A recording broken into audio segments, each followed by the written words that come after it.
আল্লাহ মালাকুল মাউত কে বলবেন, মালাকুল মাউত কি অবস্থা? বলবে সব শেষ। মাইয়াব্বা, কে বাকি? মালাকুল মাউত বলবে জিনেরা বাকি, যাদেরকে দেখা যায় না। আল্লাহ বলবেন জিনদেরকেও শেষ করে ফেলো, রুহু কবজ করো। মালাকুল মাউত আজরাইল জিনদের রুহু কবজ করবে। আল্লাহ এবার জিজ্ঞেস করবে, ইয়া মালাকাল মাউত আখবিরনি মাইয়াব্বা, এবার বলো আর কে বাকি? মালাকুল মাউত বলবে, আল্লাহ মানুষগুলো সব শেষ, জিনগুলাও শেষ, এবার বাকি ইবলিস শয়তান। কে বাকি? ইবলিসরেও শেষ করো, ইবলিসও শেষ। আল্লাহ আবার জিজ্ঞেস করবেন, ইয়া মালাকাল মাউতি মাইয়াব্বা, আর কে বেঁচে আছে বলো? মালাকুল মাউত বলবে, আল্লাহ আপনার কথা অনুযায়ী পৃথিবীর সব মানুষের রুহু কবজ করলাম, সব জিনদের রুহু কবজ করলাম, ইবলিসের রুহু কবজ করলাম, এখন আছে শুধু ফেরেশতা। আছে কারা? যাও ফেরেশতাদের রুহু কবজ করো। ফেরেশতাদের রুহু কবজ হয়ে যাবে। এবার আল্লাহ জিজ্ঞেস করবেন, ইয়া মালাকাল মাউত আখবিরনি মাইয়াব্বা। মালাকুল মাউত বলবে, আল্লাহ আপনার কথা মতো ধরে ধরে সব শেষ, ফেরেশতাও শেষ, 4 জন ছাড়া। কয়জন ছাড়া?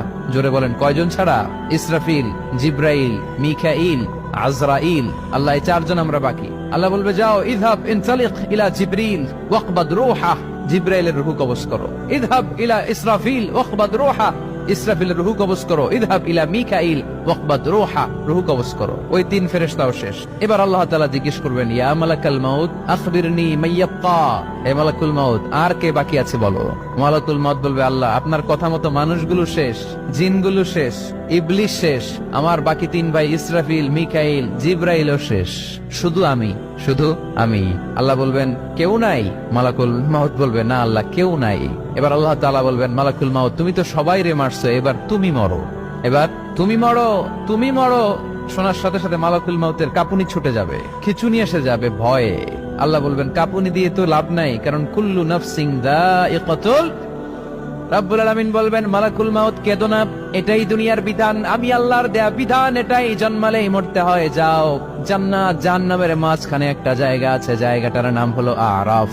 এই আরাফের মধ্যখানে যে দাঁড়াও, ওখানে যে মালাকুল মাউত কাঁপতে থাকবে।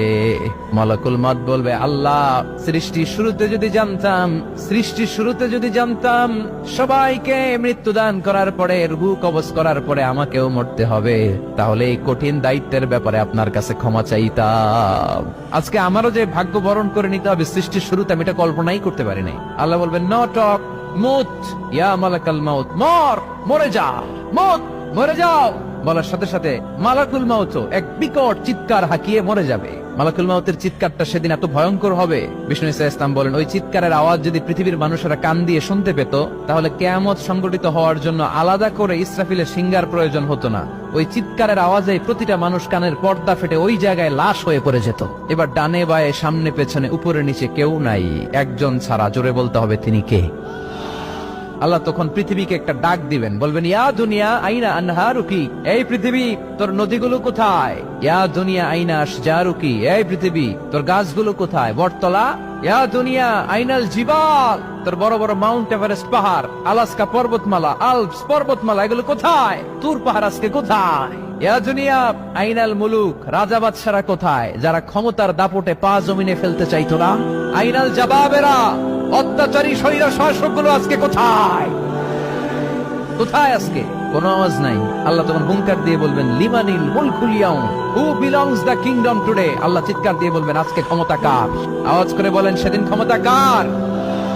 আল্লাহ সেদিন প্রশ্ন করে নিজেই নিজের প্রশ্নের উত্তর দিবেন, লিমানিল মুলকুল ইয়াউমা লিল্লাহিল ওয়াহিদিল কাহ্হার। সেদিন ক্ষমতা দুনিয়ার কোন রাজার নাই, কোন বাদশার নাই, কোন স্বৈর শাসকের নাই, কোন সুলতানের নাই, কারো নাই। সেদিন ক্ষমতা চলবে একজনের, তিনি কে? তার নাম হচ্ছে রহমান। তার নাম কি? আরো জোরে বলেন, কি নাম? এজন্য রহমান কারে বলে আজকে চিনতে পারছেন? তার দয়ার শেষ আছে? তার ক্ষমতার কোন কুল কিনারা আছে? তার ধন ভান্ডারে কোনো কমতি আছে? এজন্য লা বিশাইইন মিন নিআমিকা রাব্বানা নুকাযযিবু ফালাকাল হামদ, we don't deny any of your mercy and blessings, all praises to you। আল্লাহ তোমার কোন নিয়ামতকে আমরা অস্বীকার করি না। আল্লাহ প্রথমে ধমক দিয়ে বলছেন, এই মানব জাতি আর জিন জাতি, আমার কোন নিয়ামতকে অস্বীকার করবি? আমরা বলি কোনটাই অস্বীকার করি না। সকল প্রশংসার মালিক একজন, তিনি কে? ইমাম বাইহাকি বলেন, আল্লাহর হাবিব সাল্লাল্লাহু আলাইহি ওয়াসাল্লাম ইরশাদ করেছেন, ইন্না লিকুল্লি শাইইন আরুস ওয়া আরুসুল কুরআনি সূরাতু আর-রাহমান। আলেম ওলামারা বলেন তো আরুস মানে কি? মাশাআল্লাহ, নববধূ।